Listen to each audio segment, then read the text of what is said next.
ও সম্মানিত প্রধান অতিথি, বিশেষ অতিথি, আমাদের বর্ণালী ইউনিয়নের বিভিন্ন স্থান থেকে আগত মেহমানবৃন্দ, আর আমার সামনে বসা আমার মা ও বোনেরা, ভাই ও বোনেরা, আসসালামু আলাইকুম রহমতুল্লাহ। আসলে শীত প্রায় শেষ, শীতবস্ত্র বিতরণ আরও আগে করারই দরকার ছিল। আমার বিভিন্ন প্রতিকূলতার কারণে শীতবস্ত্র আরও আগে আনতে পারি নাই। বিভিন্ন জনের কাছে আমি প্রতি বছরে বিভিন্ন জন আমাকে বিভিন্নভাবে কিছু না কিছু সহযোগিতা করে। এবছর কিন্তু একজন লোক আমাকে কিছু সহযোগিতা করছে, তাও নাম প্রকাশ করতে অনীহা প্রকাশ করেছেন উনি।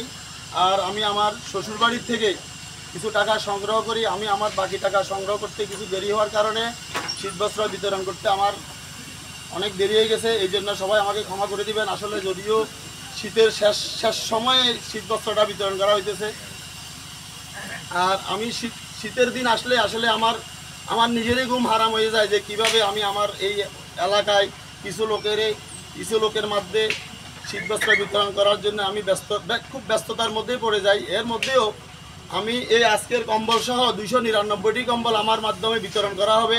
ব্যাটালিয়ান থেকে আগে যাদেরকে দেওয়া হয়েছে, ব্যাটালিয়ান থেকে দুইবার ব্যাটালিয়ান থেকে দেওয়া হয়েছে।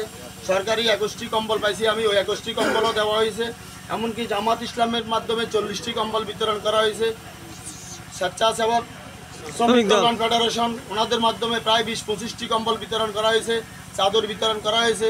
সর্বশেষ আজকে আমি 180টি কম্বল সংগ্রহ করছি। আসলে আমার খুব কষ্ট হয়ে গেছে, তারপরেও আমি আপনাদের জন্য এই সামান্য উপহারটুকু নিয়ে এসেছি। এটা আসলে আপনাদের প্রতি করুণায় নয়, আপনাদের প্রাপ্যতা। আমি কোনো দয়া করে দিচ্ছি এটা নয়, আপনাদের অধিকার। আসলে আমি আপনাদেরকে সুখ শান্তিতে রাখার জন্য বা বিভিন্ন সহযোগিতা দেওয়ার জন্য, এমনকি আমার এই আমল, বিএনপির আমল, সব আমলে আমার ভোট দিয়েছেন।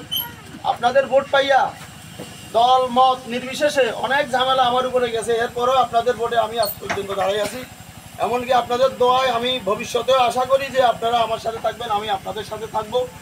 এমনকি আমার বিভিন্ন এলাকা থেকে আগত মেহমানবৃন্দ, এখনই আমাদের শাখামত ভাই, ভাইস প্রিন্সিপাল তপসিলি মাদ্রাসা, উনিও আসছেন। ওনাদের সবার শীতবস্ত্র আরও আগাম বিতরণ করার জন্য, আর যদিও দেরিতে বিতরণ করা হয়েছে, সবাই আমাকে ক্ষমা করে দিবেন। আসলে আমার এই ব্যর্থতার কারণে সঠিক সময় দিতে পারি নাই। এই বলে আমি আমার সংক্ষিপ্ত বক্তব্য এখানে শেষ করছি। আসসালামু আলাইকুম।